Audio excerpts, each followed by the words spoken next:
Un saludo cordial a todos los que se conectan a ver esta videocolumna que vamos a ofrecer en torno al tema relacionado con la Ley de Garantías Electorales y en particular a las restricciones que rigen en materia de contratación pública desde el pasado 29 de junio del año 2023. Quiero presentarles un saludo cordial y agradecerle especialmente al presidente y al secretario del colegio, Carlos Núñez de León y Pedro Roa, por hacerme esta amable invitación y celebro de verdad que se haya retomado esta muy buena práctica de compartir ahora domingo a domingo algunas reflexiones en torno al derecho administrativo nacional.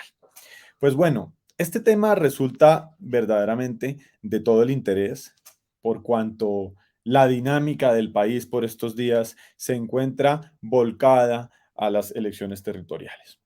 Y desde luego que en el marco de esta contienda electoral venidera, pues no son, es apenas normal que se produzcan una serie de suspicacias en lo que tiene que ver con la ejecución de los recursos públicos, la participación de los servidores, y para eso el legislador estatutario dispuso por orden expresa del acto legislativo que modificó la Constitución la expedición de una ley de garantías electorales.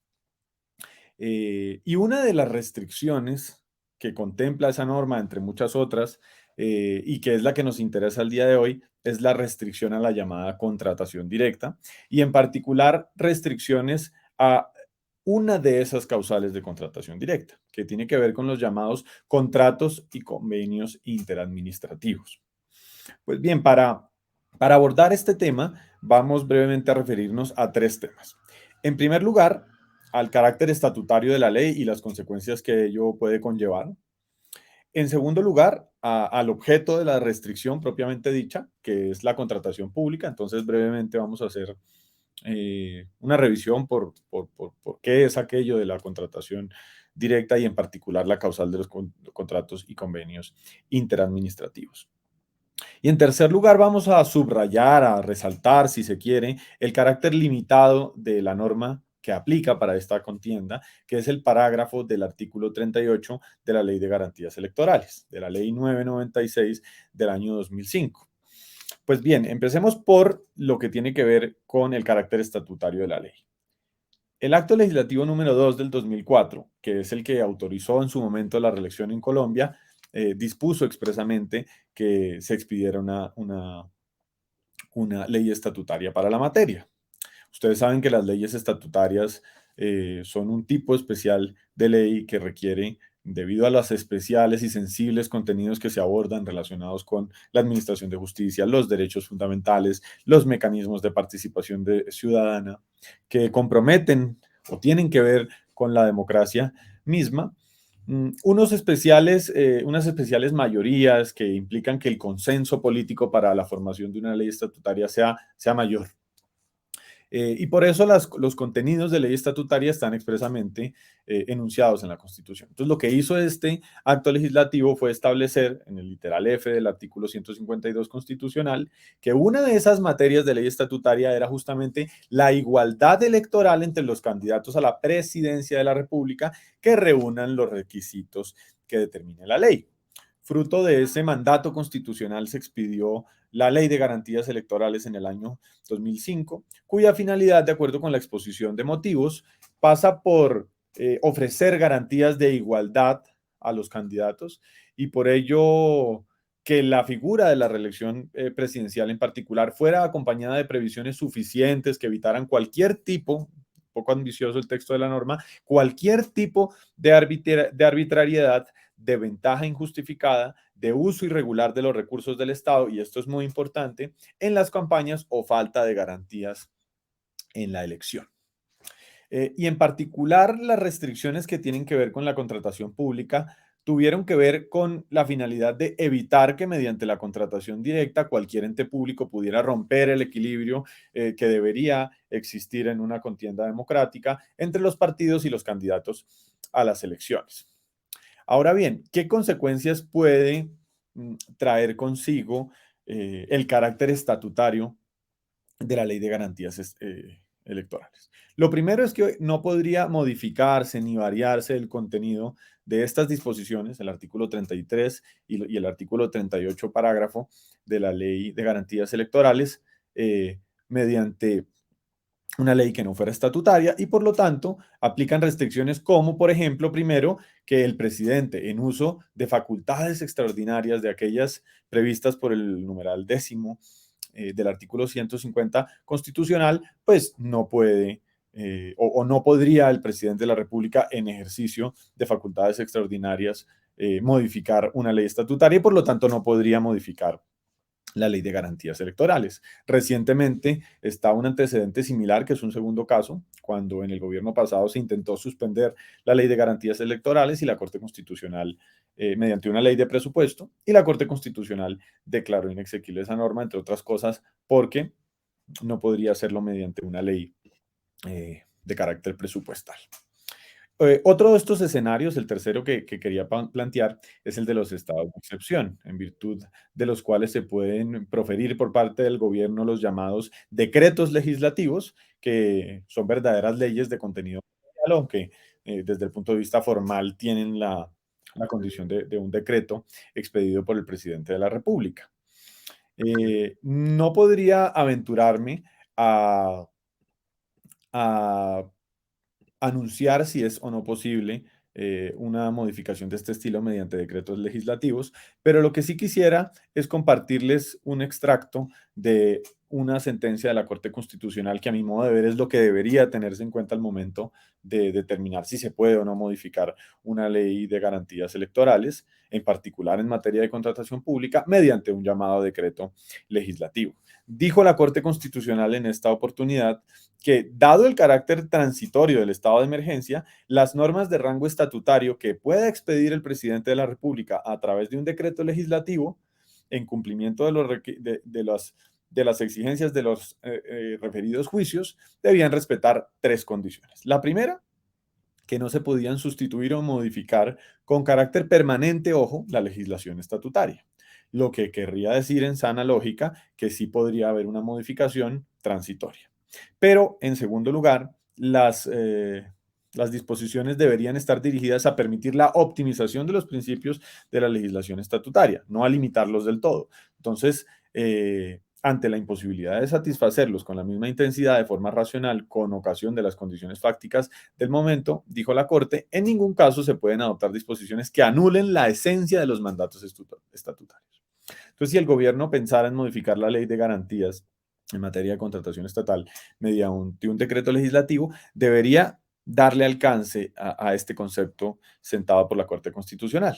Y es preguntarse o formularse el problema jurídico de si las disposiciones de la Ley de Garantías Electorales y en particular la modificación que se introduciría, porque esto es un escenario pretérito, no sabemos de qué se podría llegar a tratar, anulan o no la esencia de los mandatos estatutarios. Entonces habría que hacer un verdadero análisis de constitucionalidad que respete la tercera condición, y es que las nuevas disposiciones introducidas por ese decreto legislativo tienen que superar un análisis de proporcionalidad en nivel estricto, como quiera que los asuntos sujetos a reserva estatutaria son de suma importancia en el ordenamiento jurídico y cualquier modificación de su regulación debe atender a satisfacer el principio superior que resulta bajo las condiciones que dieron origen al estado de excepción, de mayor trascendencia desde una perspectiva constitucional. En conclusión, podría eventualmente modificarse la ley de garantías electorales mediante un decreto legislativo, siempre y cuando se satisfagan estas tres características, o estos tres requerimientos. Y en particular, el que considero de la mayor importancia es preguntarse si la modificación anula o no la esencia de los mandatos estatutarios, que como ustedes saben tienen que ver con la prohibición de la reelección y con el mandato constitucional de expedir un estatuto o una ley estatutaria que garantizara el equilibrio en la contienda electoral.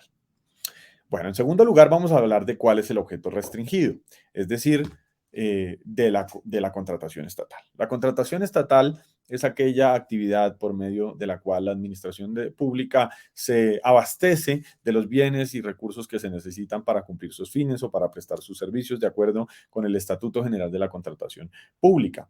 Y desde el punto de vista práctico o si se quiere sociopolítico, es importante señalar que la contratación pública es uno de los principales instrumentos jurídicos para la realización de las inversiones públicas y para el gasto estatal.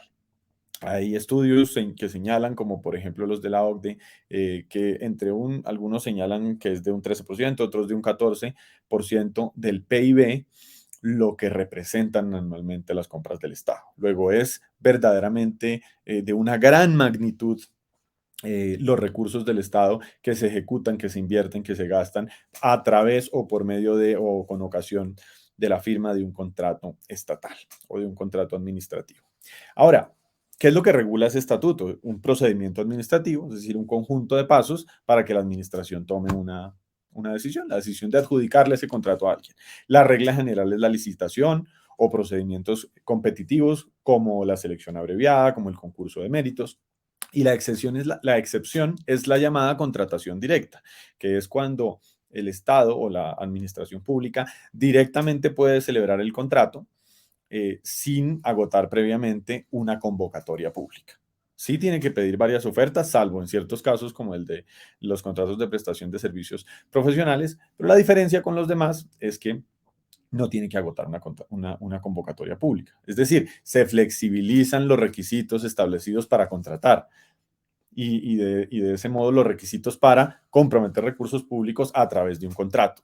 Es mayor la discrecionalidad que tiene la administración porque puede decidir con un mayor margen con quién va a firmar el contrato estatal y quién va a ejecutar las prestaciones que el Estado necesita.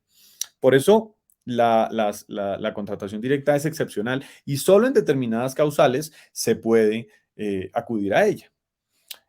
Hoy no vamos a hablar de todas ellas, porque realmente nos interesa solo una. ¿Por qué nos interesa solo una? Porque, y eso es lo que vamos a ver en tercer lugar, hay dos restricciones que establece la Ley de Garantías Electorales en materia de contratación pública.